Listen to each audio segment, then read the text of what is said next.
I, 38M, never imagined I'd be in this situation. My relationship with my mother-in-law Melanie, 64F, has completely fallen apart, and my entire family is divided. It all started when Melanie destroyed the final birthday gift my late wife Edna had prepared for our daughter Allison, 16F, before she lost her battle with cancer last year. Edna and I met during our freshman year of college. We were both studying business, and she sat next to me in our economics class. We started dating after a few months and got married right after graduation. Edna was the kind of person who lit up every room she walked into. She had this incredible ability to make everyone feel special and loved. We had Allison when we were both 22, and our life was perfect until Edna got sick. Edna was diagnosed with stage 4 cancer when Allison was 14.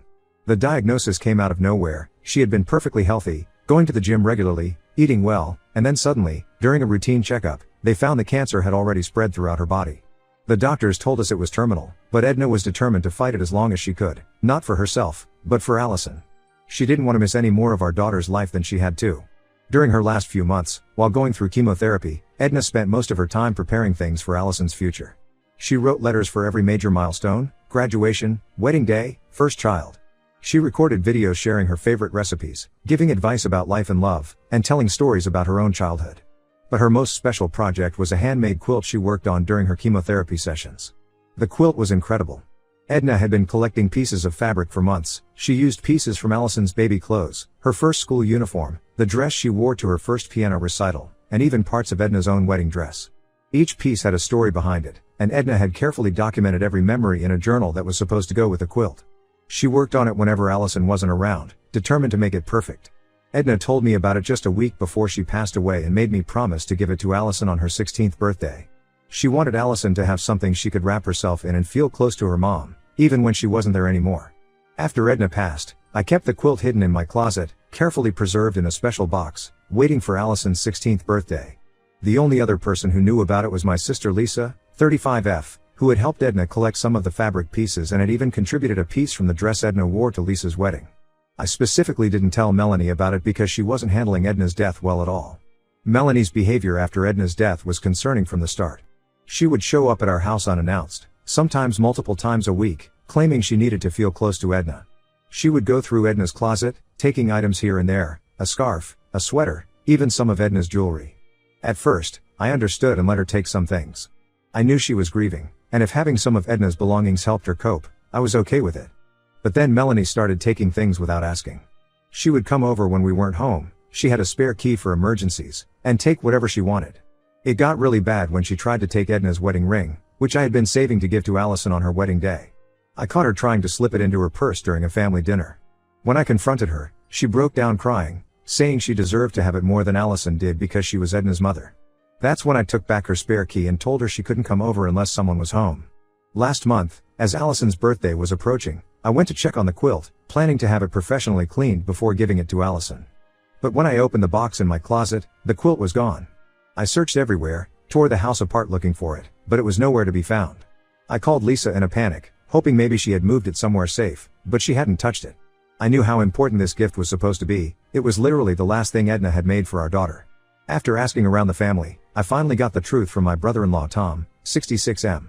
Melanie had found the quilt while cleaning my closet 3 months ago, something I never asked her to do and shouldn't have been doing in the first place. According to Tom, Melanie had gotten extremely upset when she found it, saying I was deliberately hiding Edna's things from her. She took the quilt, claiming that as Edna's mother, she had more right to it than anyone else. But what Melanie did next was unforgivable. She didn't just take the quilt, she cut it up into pieces to make smaller quilts for herself and Edna's cousins. She actually took this precious, irreplaceable gift that my dying wife had made for our daughter and destroyed it. When I confronted her about it, she acted like she had done nothing wrong. She said Allison was too young to appreciate such a meaningful item and that she had done us a favor by sharing Edna's memory with more family members. I completely lost it when I heard this. I told her she had no right to take something that wasn't hers, especially something that her dying daughter had made specifically for her granddaughter. I told her she was selfish and cruel for destroying one of the last connections Allison had to her mother. Melanie started crying and playing the victim, saying I was being mean to her, that she was grieving too, and that she deserved to have pieces of her daughter's memory. I kicked her out of my house and told her she wasn't welcome back until she understood what she had done wrong and made it right, though I don't even know how she could. This caused a huge fight in the family. Tom thinks I'm being too harsh and that Melanie is still struggling with losing her daughter. Lisa supports my decision but thinks I should have told Melanie about the quilt earlier, saying maybe this could have been avoided if we had included her in Edna's final gift to Allison. The situation got even worse when Allison found out what happened. She was completely devastated and hasn't spoken to her grandmother since. Melanie keeps trying to contact her through other family members, sending messages about how sorry she is and how she just wanted to keep Edna's memory alive in the family. But Allison won't even look at the messages. Most of Edna's family is now taking Melanie's side, saying I'm being unreasonable and that family should stick together in times of grief. They're saying I'm using the quilt situation to punish Melanie for all the other times she took Edna's things. Only Lisa and my parents are supporting me, while everyone else thinks I'm tearing the family apart over what they're calling just a blanket. What makes this even harder is that Allison's birthday is in 2 weeks, and I have nothing to give her from her mom. That quilt was supposed to be Edna's last gift to her daughter, a way for Allison to feel her mother's love even after she was gone, and now it's gone forever. I don't know how to tell Allison that her grandmother destroyed something so precious that her mom made for her while dying. How do you explain to a 16-year-old girl that her grandmother's selfishness has robbed her of one of her last connections to her mother? Update 1. It's been 3 weeks since my original post, and the situation has gotten even more complicated. Allison's 16th birthday was last week, and it was one of the hardest days of our lives. I finally had to tell her everything about the quilt and what her grandmother did. I tried to wait until after her birthday celebration, but Allison knew something was wrong. She kept asking about her mom's gift, saying Edna had mentioned having something special planned for her 16th birthday during their last few months together. I sat her down in Edna's old reading nook, a corner of our living room where Edna used to spend hours reading to Allison when she was little. I told her everything about the quilt, how her mom had worked on it during chemotherapy, collecting pieces of fabric that told the story of Allison's life. Allison was quiet for a long time, just sitting there holding Edna's favorite blanket. Then she asked to see pictures of the quilt, but I had to tell her I never took any, thinking I'd have plenty of time to photograph it before her birthday. That's when she started crying. But what happened next made everything so much worse. Last week, Lisa went to visit Melanie, hoping to reason with her about the situation. While helping Melanie look for some old photos of Edna that Allison had requested, Lisa discovered something shocking in the basement. Hidden behind some storage boxes was a large container, and inside were all the pieces of Edna's quilt. Melanie hadn't distributed them to Edna's cousins like she claimed, she had kept every single piece. When Lisa found the box, Melanie completely broke down. She admitted that she would spend hours in her basement at night, taking out the pieces of the quilt and arranging them on the floor, trying to remember how they had fit together. She said she would sometimes fall asleep down there, holding pieces of the quilt and talking to Edna as if she was still alive. But instead of showing any real remorse or trying to make things right, Melanie turned it all around on me. She started ranting about how I was trying to erase her connection to Edna by keeping things from her. She claimed that finding the quilt hidden in my closet proved that I was intentionally trying to cut her out of Allison's life. She said she had every right to take the quilt because Edna was her daughter first, before she was my wife or Allison's mother. Then came the most disturbing revelation. During her emotional breakdown, Melanie revealed that she had been systematically going through our house whenever she visited, searching for more of Edna's belongings to take. She had made copies of our house keys months ago, without our knowledge, and had been coming into our house when we weren't home. This explained all the mysterious disappearances over the past year, Edna's college journals, her favorite jewelry, the recipe box her grandmother had given her, even the special Christmas ornaments we had been saving for Allison. Lisa spent hours trying to reason with Melanie, attempting to convince her to return everything she had taken and give us back the pieces of the quilt. Lisa even offered to help find a professional quilter who might be able to restore it. But Melanie refused, clutching the box of quilt pieces and saying these things were all she had left of her daughter. She accused me of poisoning Allison against her, saying I was trying to make my daughter forget about her real grandmother. When I told Allison about finding the quilt pieces, she insisted on seeing her grandmother. I was hesitant. Melanie had been sending increasingly manipulative messages through family members, trying to guilt Allison into forgiving her. But Allison was determined, so I agreed to let her go with Lisa. That visit turned out to be a disaster. Melanie spent the entire time crying and playing the victim, telling Allison how much she missed Edna and how no one understood her pain. She tried to convince Allison that I was the one in the wrong, that I had been cruel to keep Edna's things from her own mother. Then she did something that made me question her stability. She took Allison up to her bedroom and showed her everything she had taken from our house. Allison came home absolutely devastated. She told me that Melanie had an entire shrine set up in her spare bedroom, filled with Edna's stolen belongings. The most upsetting discovery was Edna's private journals, the ones she had written throughout her illness, which we thought were lost during our move last year. Allison had been searching for these journals for months, desperate to read her mom's thoughts and feel connected to her. Instead, Melanie had been hoarding them, along with countless other pieces of Edna's life that rightfully belonged to our daughter. The family is now more divided than ever. Some relatives, including Edna's aunt and cousins, are saying Melanie needs professional help, pointing out that her behavior has become increasingly erratic. Others, led by Tom, are still defending her actions. Tom is even threatening legal action if we try to reclaim any of Edna's belongings from Melanie's house, claiming that as Edna's mother, she has a legal right to her daughter's possessions. I'm not taking any chances anymore.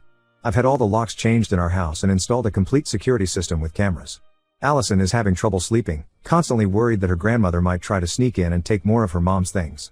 She keeps checking her jewelry box, making sure the few pieces of Edna's jewelry she has left are still there. The trust is completely broken now. Not just with Melanie, but with any family member who tries to defend her actions. How can anyone justify stealing a grieving child's connection to her dead mother? Update 2. It's been 2 months since my last update, and I discovered something that has completely shattered what little hope we had left of salvaging any relationship with Melanie. Last week, while going through Edna's old laptop to find photos for Allison's school project about family history, I found a folder of emails that Edna had sent to Lisa during her last months. These emails revealed something devastating about the quilt. It wasn't just a memory blanket. Edna had sewn 4 USB drives into the corners, each containing video messages she had recorded for Allison's future milestones. Reading through the emails, I learned that Edna had spent weeks recording these messages during her better days in the hospital. She had made videos for Allison's high school graduation, her 18th and 21st birthdays, her wedding day, and even for when she would have her first child. Edna had carefully planned everything, making sure Allison would have her mother's voice and guidance during the most important moments of her life. The discovery of these emails sent me into a panic. I immediately called Lisa, who confirmed everything. She had helped Edna set up the recording equipment in the hospital but had promised not to tell anyone about the videos until Allison received the quilt. Edna wanted it to be a complete surprise. I confronted Melanie about the USB drives, hoping against hope that she had found them before cutting up the quilt. At first, she denied knowing anything about them, but after showing her Edna's emails, she finally broke down. What she told me made me physically sick. Melanie admitted that she had found one of the USB drives when she cut up the quilt. Instead of telling anyone or trying to find the others, she watched all the videos by herself. She saw every single message Edna had recorded for Allison, moments that were meant to be private between mother and daughter. Then, in what she claimed was a moment of overwhelming grief, she deleted them all. Her explanation made everything worse. She said she couldn't bear listening to Edna talk about Allison's future, a future she wouldn't be part of. She was jealous that Edna had taken the time to record all these messages for Allison but hadn't left anything for her own mother. In her words, it wasn't fair that Allison got to hear Edna's voice during all her special moments while Melanie had nothing. The most heartbreaking part was that Melanie had found all 4 USB drives. She watched every video, every precious message Edna had recorded while dying, and then systematically deleted them all.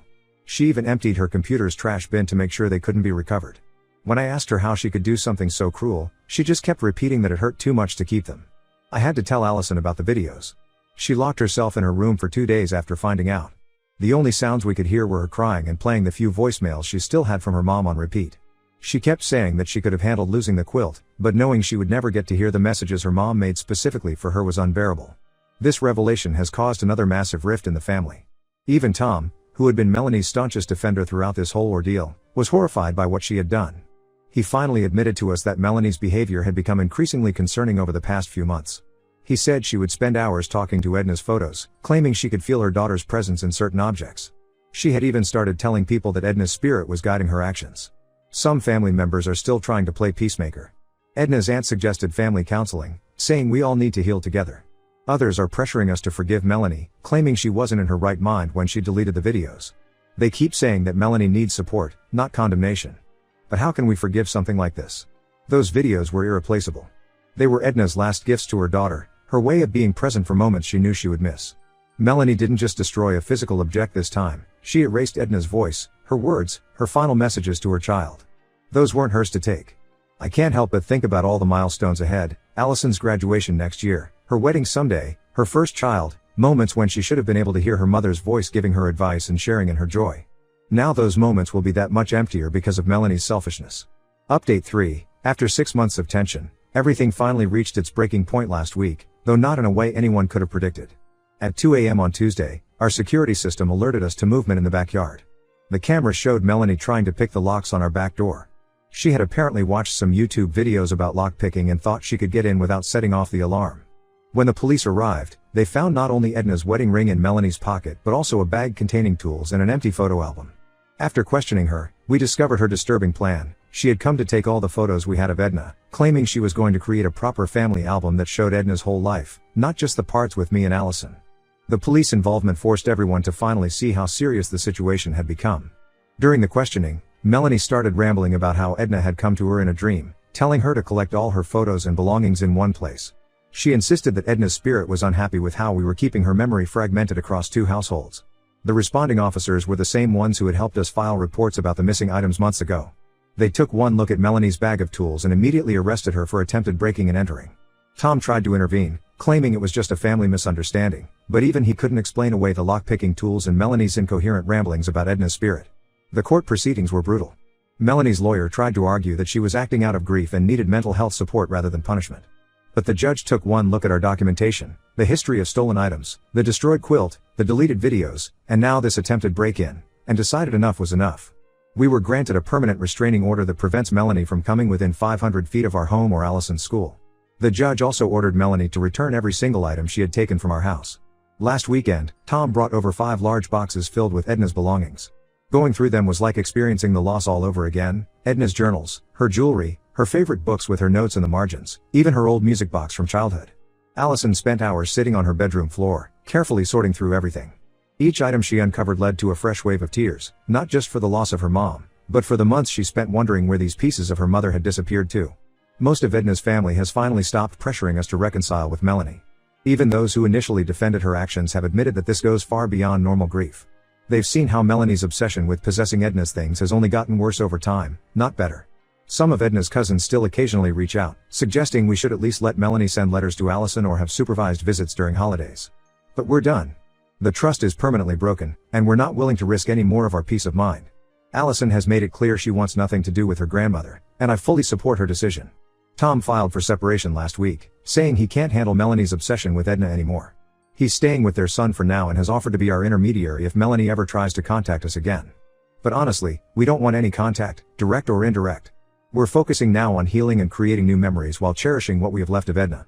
The quilt and videos may be gone forever, but we won't let Melanie take anything else from us, especially not our peace of mind. Some family members still disagree with our choice to go completely no contact, but we know it's what's best for us. Sometimes the only way to protect yourself is to completely cut ties with toxic people, even if they're family. Or maybe especially if they're family.